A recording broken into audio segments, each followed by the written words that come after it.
everyone dreams of owning a business, but then when they get right down to writing that check and buying that business, they get scared. They're leaving the structure of a corporate organization. Their spouse and family members are trying to talk them out of it. So it's very difficult. So you have to make it that you are going to provide them the systems and the support that will help ensure their success and give them the confidence to jump from that corporate rat race into running their own business. Being able to target the right market so that then the franchisee's business becomes profitable and revenue generating as well. I have to be successful enough that I can peel off a royalty off the top to pay you, Mr. Franchisor, and I'm still profitable enough that I'm happy with the business I have. So are the margins big enough that you can charge a royalty?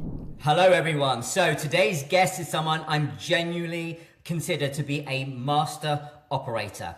Rick Robinson has spent over 4 decades in franchising, not theorizing about it, not commenting from the sidelines, but building, running, fixing, and scaling franchise systems through booms and busts and outright disasters.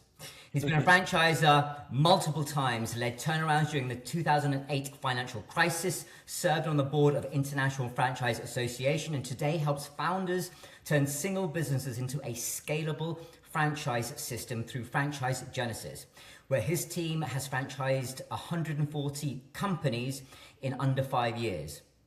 What makes Rick especially interesting is this. He's not just survived market crashes, he's survived life crashes. Financial wipeouts, natural disasters, situations where most people would just quit. This conversation is about what actually makes franchising work, what founders consistently get wrong, and how resilience is built the hard way.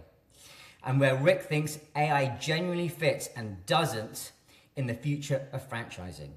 Rick, it's a real pleasure to have you here today. Thank you very much. So how are things? You've just come off a cruise, I hear.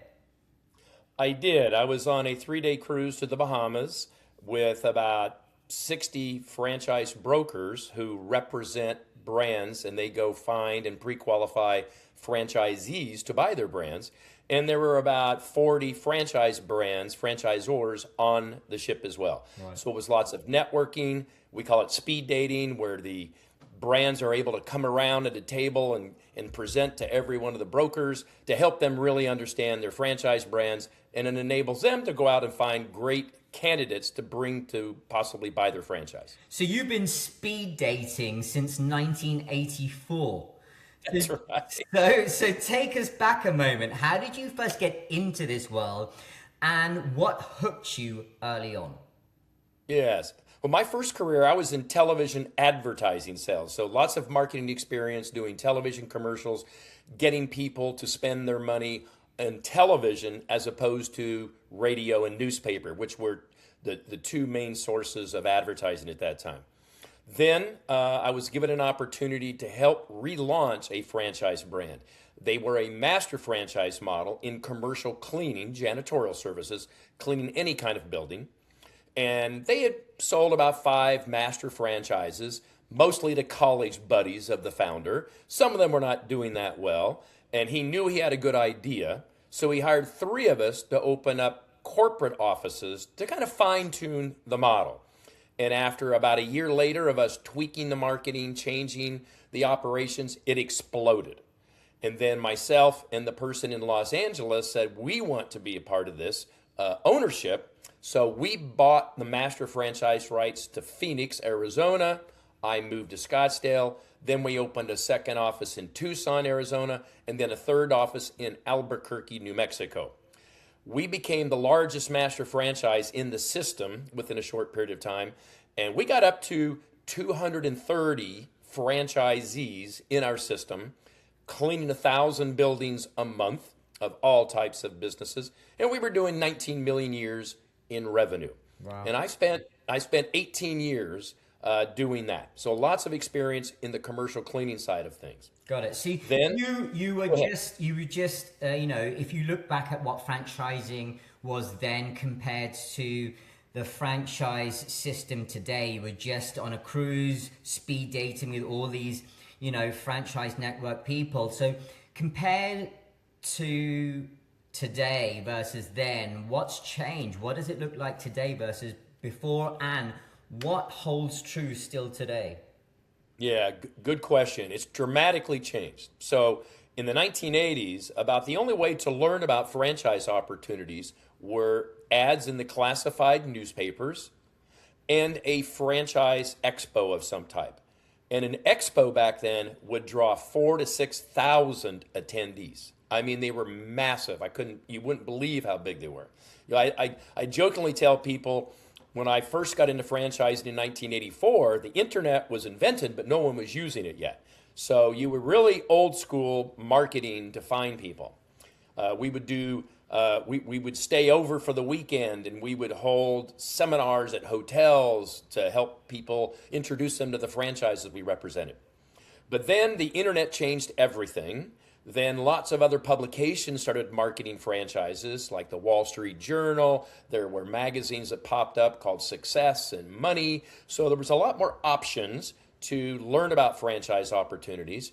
And then something that really changed, some people call them franchise brokers. They're matchmakers, coaches.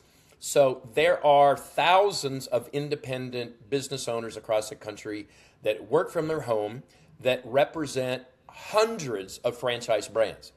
And their main job is to go out and find someone that's really interested in finding a great business to buy.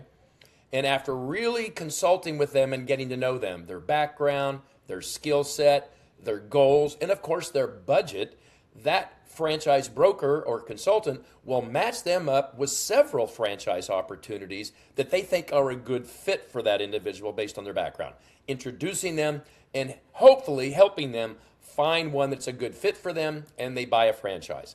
And if they do buy a franchise, the franchisor owes a commission back to that franchise consultant who found that candidate for them. So that represents a large portion of the franchises purchased today. Got it. So getting back you've helped over 140 businesses franchise. So what's the biggest misconception founders have when they think I should franchise my business? Yes. So first off, many times they have heard, oh, I thought I had to have 5, 6, 7 locations up and running before I was allowed to franchise. No, that is a misnomer. One profitable corporate location is all you need. Is it better that you've duplicated the model a couple of times? Sure. But I would say out of the 140 I franchised, 75% only had one corporate location. So when someone asks me, how do you know if I'm franchisable, Rick? I ask them 3 questions. 1, is your current business model profitable? 2, can you teach someone else how to run this type of a business? And 3, are there plenty of customers across the country that your franchisees could sell your products or services to? If you say yes to those 3 questions, you're probably franchisable. Then we do a deeper dive to make sure they understand what the responsibilities of a franchisor are, what the daily activities would be, and how they're going to be coaching, mentoring, and supporting franchisees to grow their business. Because that is now going to be the franchisor's main source of income, are royalties that come off the top line revenue of the franchisees. Got it. So people often think that franchising is sell the blueprint and collect the royalties. In reality, what does a great franchisor actually spend their time on once they scale past 50, 100, 200 franchises? Yes. Well, what's interesting is I love statistics, right? And one of the statistics is probably 75% of the franchises that are purchased are being purchased by people who have never owned a business before. So they're scared to death. So one of the first things we teach our franchisor clients is really listening. What is that person's background, goals, and how does your model fit that? Because another statistic is 75% of the time that franchisee ends up purchasing a franchise they've never heard of before and had no idea existed and didn't see them in that role of a business. You know, when someone tells me, oh, Rick, I have to be passionate about the business I buy. I said, no, you don't. You're not buying a hobby. You want a really good business that will help you achieve the lifestyle you want to be passionate about. I went from television advertising sales into commercial cleaning. All my friends thought I was in the sexiest business in the world before, and now they were picturing me cleaning toilets and running a vacuum. I said, nope, I'm a marketing company that just happens to be in commercial cleaning. So that has a big part of it. It's being able to show an individual how your franchise model can help that person achieve the goals that they are looking for, and how their skill set can be applied to that. But franchising is all. Right. Go ahead. So where do most systems break under scale? Yeah. So it's all about perfecting this business in a box, right? It's systems and processes. It's making it very easy for that franchisee and their team to follow your systems and your model. When they deviate from that is when they get in trouble. And that's why they're willing to pay you that upfront franchise fee of around $50,000, $60,000 just to join, because you've figured it out. You've gone through the years of blood, sweat, tears, and money to figure the model out. And if they follow your system and processes, and with your coaching and support, they can be successful. So what must be systematized before anyone should even consider franchising? Sure. First is how to run the business, right? And that's everything from how to train the employees. What are the employees? What are their tasks that they're supposed to be doing? Then you move into customer acquisition. What is the marketing that works locally? You figured that out. So you're going to actually dictate to the franchisee, these are the marketing activities that work. This is what you must do to attract customers. So how do I find customers? And then how do I take care of those customers and provide the products or services that they're expecting based on what the brand has already been producing up until this point? Wow. Okay. So, I mean, why is support sort of the silent killer of franchising growth? Yes. So I mentioned earlier that the way the franchisor makes money is a royalty coming off the top line revenue of the franchisees. So I always tell everyone, I said, if that franchisee doesn't feel like they're getting the support they were promised or expecting for that royalty they pay you on a monthly basis, now all of a sudden that comes off as a franchise tax, and no one likes to pay taxes. So they have to feel like they're getting value for that royalty that they're paying you.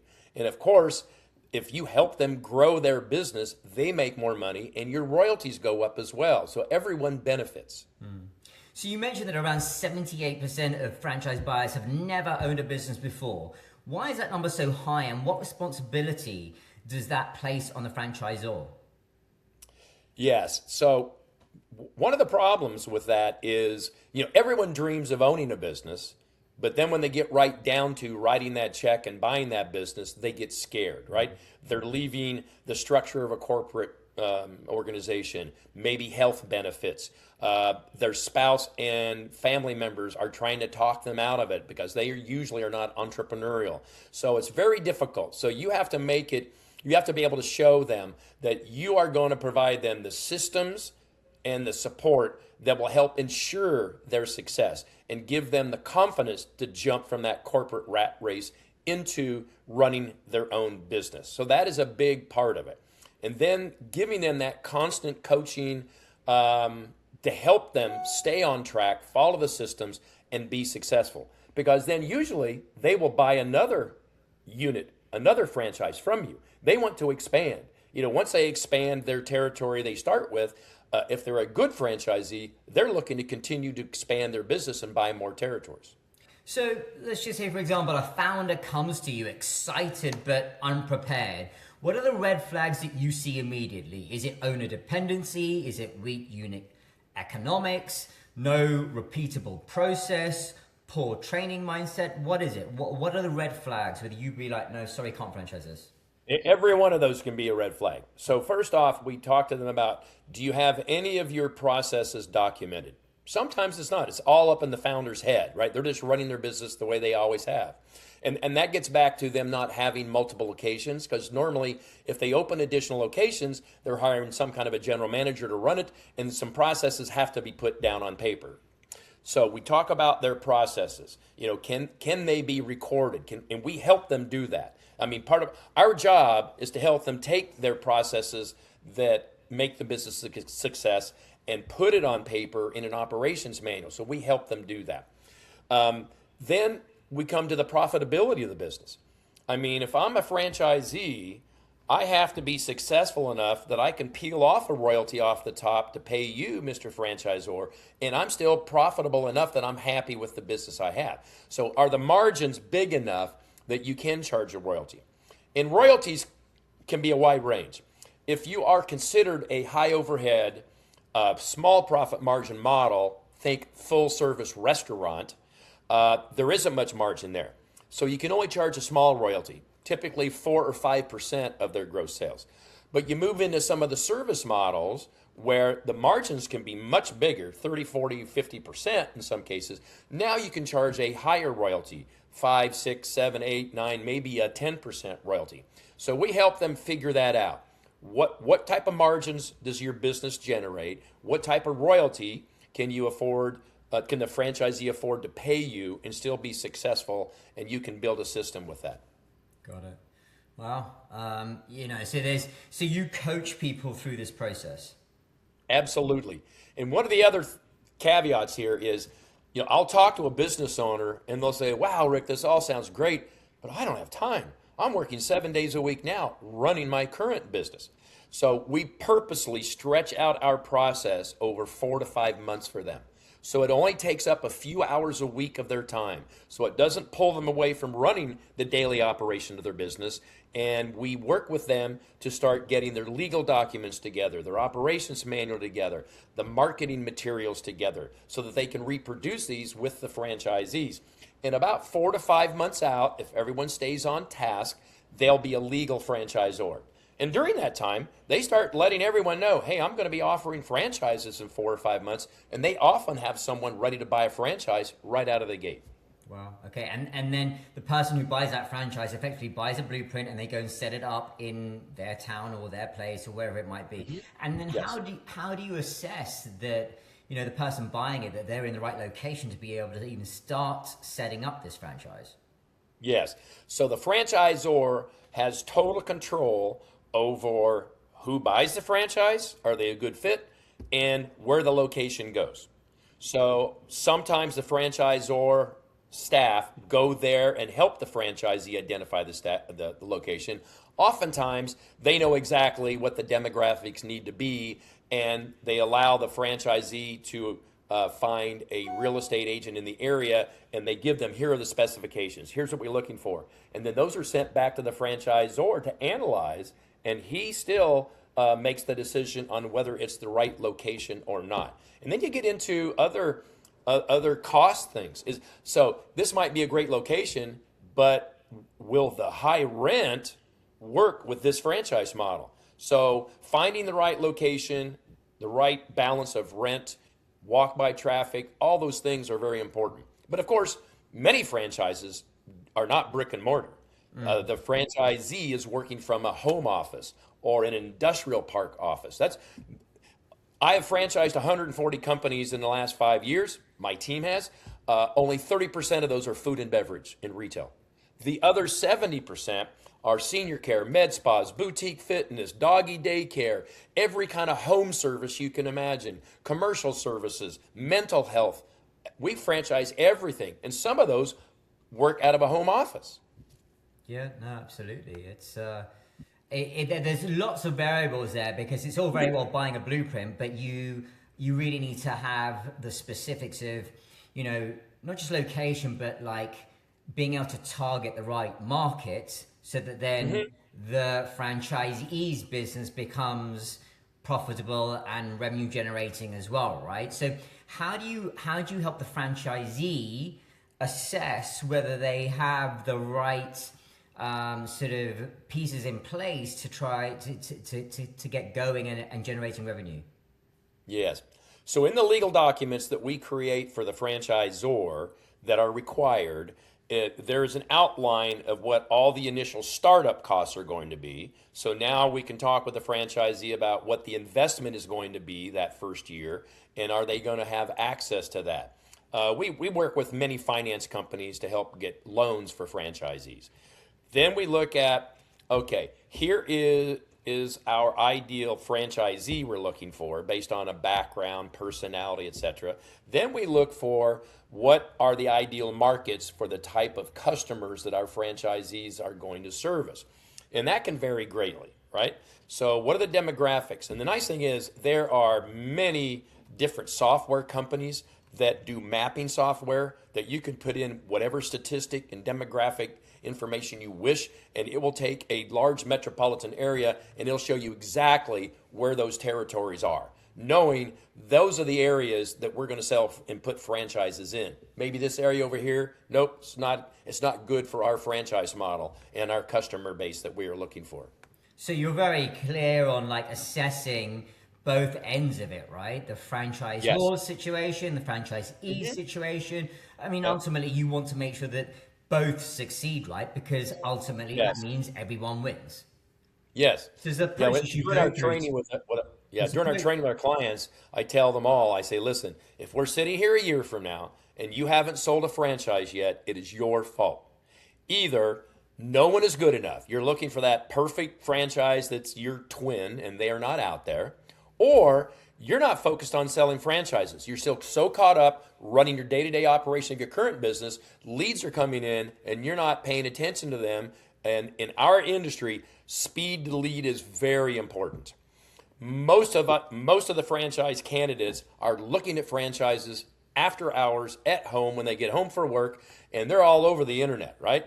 If you don't get that person and engage with them and take them through your discovery process to both see if they're a good candidate for you and they see if you're a good business for them, they're off somewhere else.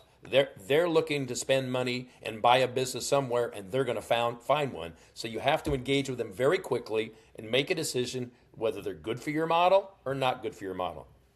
Well, yeah. I mean, that's definitely a massive factor to the whole situation, right? Is understanding all of those metrics, assessing basically metrics through a process on both sides. It is.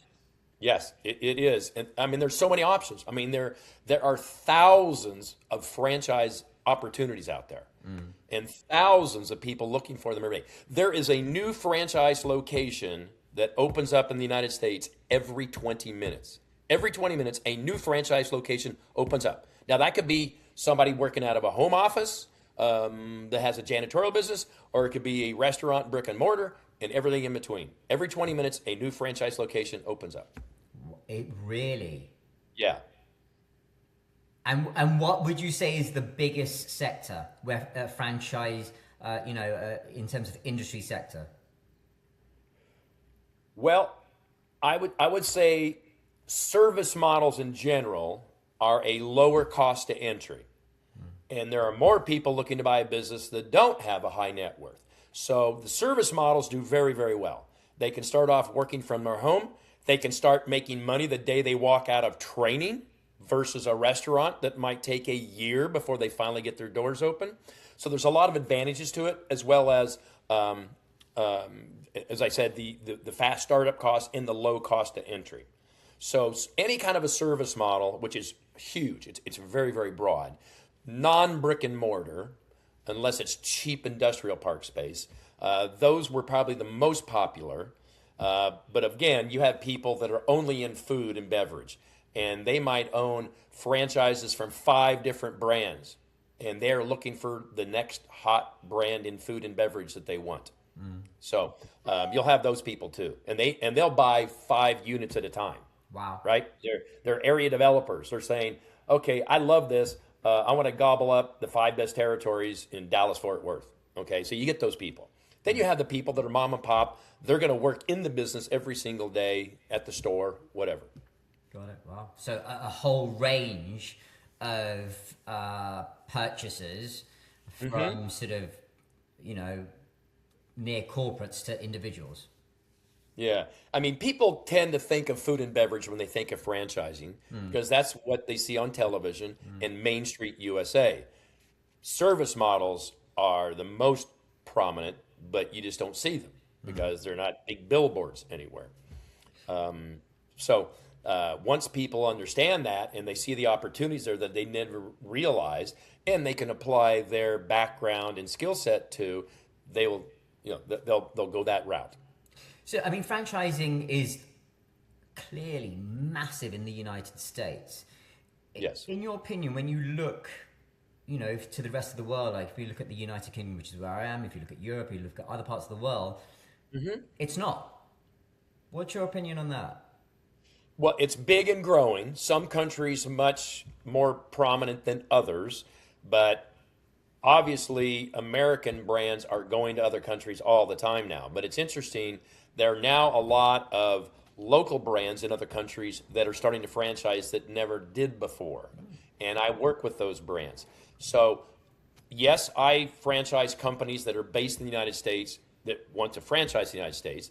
I franchise companies in the United States that want to franchise in other parts of the world because the opportunity is growing.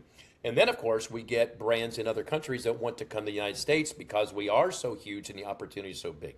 So I can franchise anyone, anywhere, no matter where they want to franchise. There, here, or vice versa. So you have a process that you put in place, and you Yes. coach people to get them to the point whereby they have the infrastructure legally and SOP wise, like standard operating procedures wise, in place, Yes. so that they can effectively take that blueprint and sell it. Yes, and every country is different. Some countries have very strict franchise laws.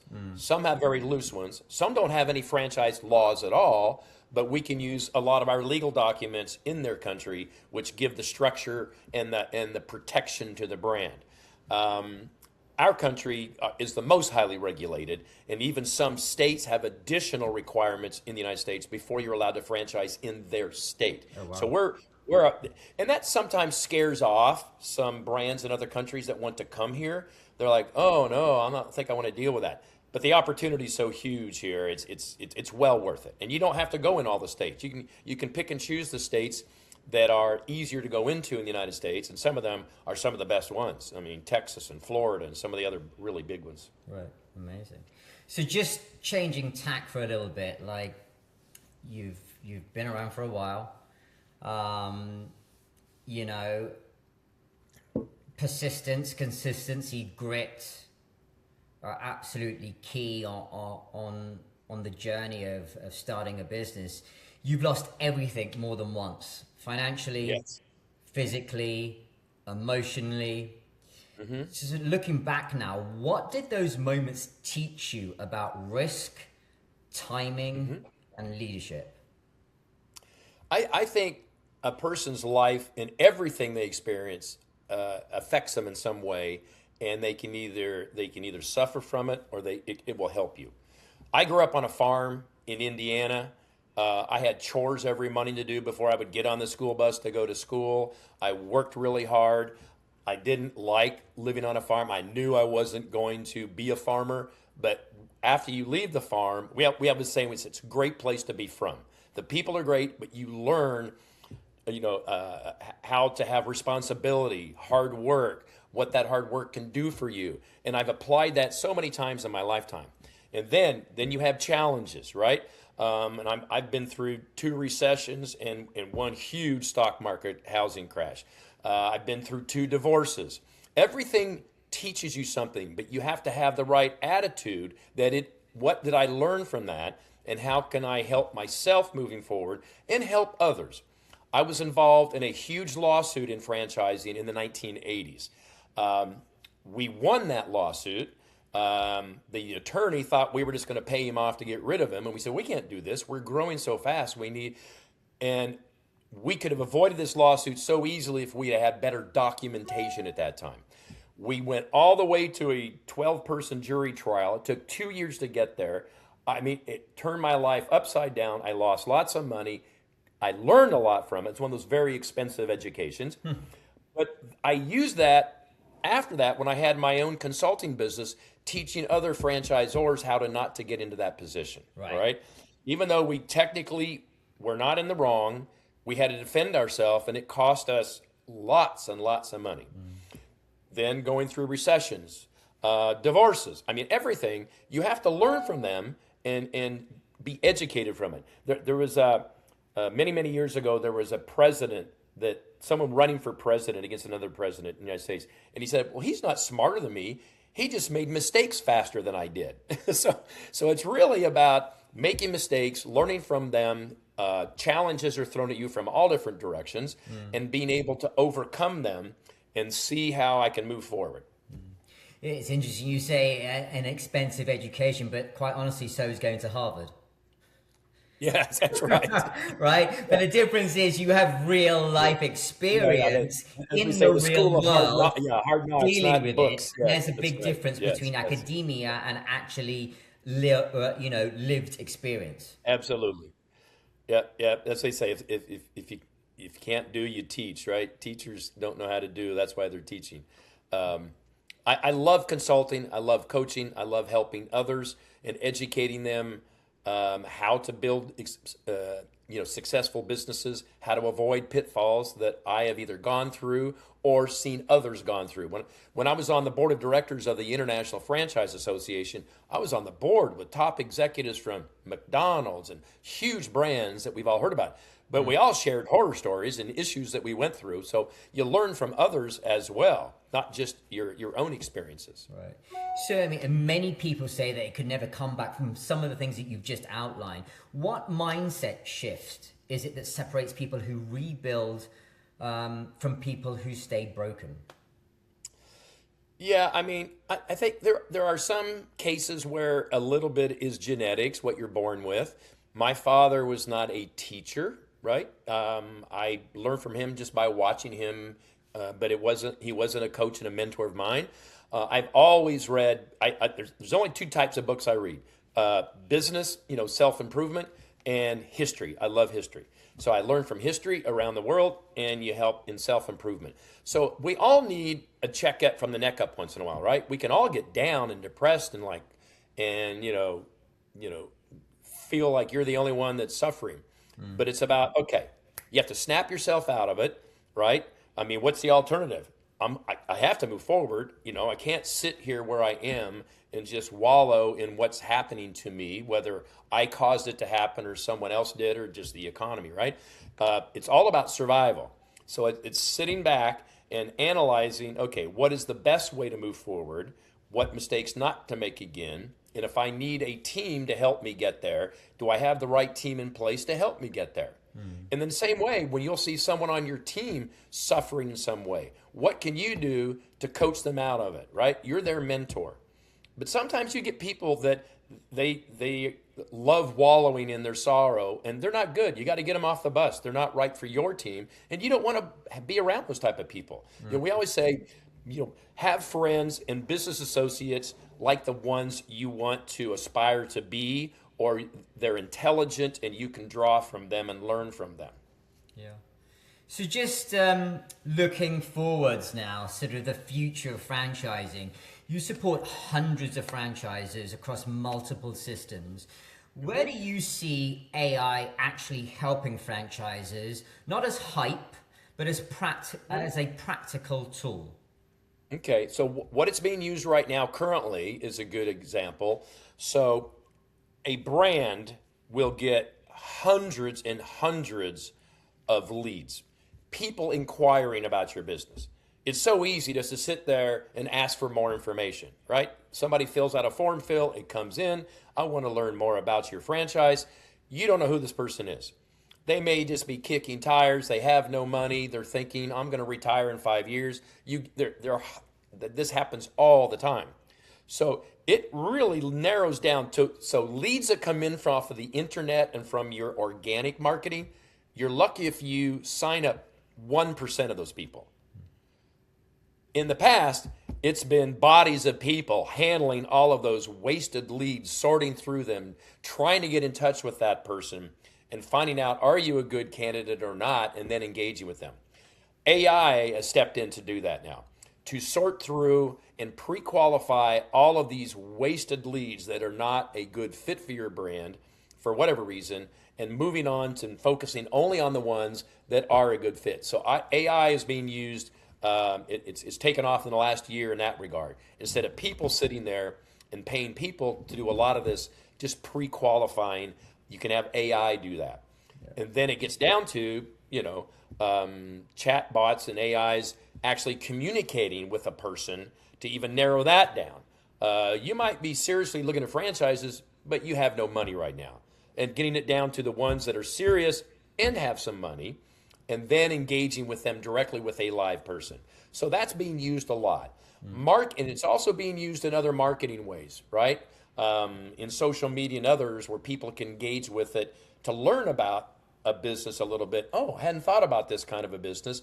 And you can, in the chat bot or AI, whatever the person is, can communicate with them to go through just a simple list of questions to get their interest to try to learn more about your business. So AI is doing a lot of that administrative stuff, pre-marketing, before someone engages with a live person at the brand. Which is fantastic, right? But if you could design the ideal franchise support stack, like 5 years down the line, what role would technology and specifically AI play in that? So I look at it as a stepping stone. So first is simple AI to answer just a few simple questions for those masses of people that are just out there kind of looking around. Then you need the AI to talk to the ones that are seriously looking at and thinking of buying a business to get those people narrowed down. And the more natural and human that interaction seems, the better off it is. I mean, even though I'm used to technology and I just want a few questions answered, I still want to feel like it's a live person answering them for me, right? I'm not just reading text on their website. So I have to feel like it's a personal experience. But moving me down to what I want to gather to see if I'm interested in really doing deeper research on this brand. And then on the flip side, if I'm the brand, I want to help that person make that decision very quickly because I don't want to waste my time with them if they're not serious or not interested in my brand. And then narrow it down so then live people can really focus on the serious individuals because now we're talking about emotional. It's an emotional buy, all right? I mean, I don't care what you're buying. If you're buying peanut butter off the shelf, it's still something emotional causing you to buy that peanut butter, right? Well, when you're buying a business, it's a very emotional buy. They've heard all these things in their lifetime about buying businesses. They know people that buy businesses, and they have this clutter in their brain, and you need to help them sort through most of that clutter and focus. I told you earlier about, most people buying a franchise have never owned a business before. So if I'm a franchise consultant and I have a candidate that I think is getting really close to buying a franchise and you hear they're going to some family function, forget about it. Somebody there is going to talk them out of it. Now, if they come from a family of entrepreneurs, oh, that's great, right? Everybody in the family thinks you should own a business. We'll help you decide on a really good business. But if nobody in their family owns a business and you're talking to someone that's not had a business, they're terrified and you're trying to remove that fear. But if they go to some family function, they're going to start talking about how they're getting ready to spend their life savings on whatever, and they're going to get talked out of it, right? Yeah. So there's a lot of challenges there to bring down that person to an actual person that buys your franchise, especially if they've never heard of you before. Right. So if someone listening today, a founder thinking about franchising or a corporate professional considering buying a franchise, what's the one piece of advice that you'd give them before they make that leap? So don't get fixated on a certain brand or industry. Have more of an open mind. Understand what your skill set is, because that'll really help the person you're talking to see if you are a good fit for their brand, and help them show you how their brand can help you achieve the goals you're looking to aspire to, and get started. Business ownership gives you freedom like you've never believed. You'll work harder than you've ever worked in your life, but you'll enjoy it. You'll rarely miss one of your children's events now because you have control of your schedule. You'll be able to take a vacation when and where you want because you are the business owner now. And the only way to get true, real wealth is in business ownership. Yes, there are certain jobs out there where you can be a millionaire. But for most people, the only way to get true wealth and freedom is to get into business ownership. And the sooner the better. You may jump into a business you're not that crazy about, you build it and you sell it at a profit. You learn so much about running a business, hiring staff, getting rid of staff, team members, that now this next business, 5 years from now, you're going to be much better. You're going to realize the more options out there of business ownership, and you're going to build a bigger business even the second time. But don't wait. Get started. Don't waste people's time if you're not really interested, but get started and get into business ownership as soon as you can, and it will open your life, open your mind, and help you reach riches that you never thought you could. For sure. I think becoming wealthy, the way forward in that most definitely is business ownership, without a doubt. And like you say, get started. It's you got to It's get freedom as much as money, right? It's freedom as much as money. Yeah. It's no, you're deciding what to do, when to do it, rather than being told, no, you can't take a vacation that month. We have a company function going on that month. Right. Or no, we're not going to give you a raise this year because company was down. You're going to decide whether to give yourself a raise or not. Amazing. So listen, Rick, I mean, after 40 years in this game, how do you want people to describe the operator that is Rick Robinson when they look back? Well, I think most people that engage with me say I seem younger than I am because I have the energy, and I still talk about franchising like it's new to me, right? And I've been doing it for 42 years now. So I'm excited about it. I love helping other people get into a business of their own. I love helping business owners turn their model into a franchise model. So now they can see how they could have their brand clear across the country, right? And now it's more fun because I am coaching and mentoring other business owners to spread my brand now, as opposed to, oh, can I afford to open a location? I really don't want to hire more employees, right? It's about using other people's money to expand your brand and giving other people the opportunity to get into ownership with your brand. Yeah. So it helps everybody both ways. I love it. I'm excited about it. I'll be working till the day I die. Well, hopefully, I suspect with all of your energy, it's going to be a long while yet. So, right. So gladly, and that's a good thing for the world. So, Rick, as we wrap up here, where can people find out more about what you do, what your company does? How can they get in contact with you? Yes. So it's Rick Robinson. I'm the president of Franchise Genesis. My email is rickr@franchisegenesis.com. Of course, you can go to our website, but my direct email is rickr@franchisegenesis.com. I'll even give you my cell number. Should I do that? Is this crazy? If you want to. All right. Call me if it's a serious question. 480-577-3378. That's my cell. 480-577-3378. Call with serious questions, and I'm happy to talk with you no matter what part of the world you're in, and happy to help you. And that's country code 001. Of course. That's right.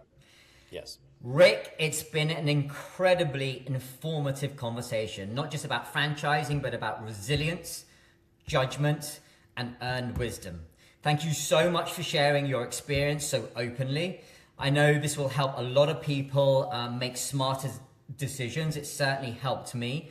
And, obviously avoid some of the painful mistakes. Not that mistakes are a bad thing. Mistakes are a good thing so long as you learn from them, as you have outlined early on in this conversation. So for anyone watching or listening, we'll link up with Franchise Genesis at his website.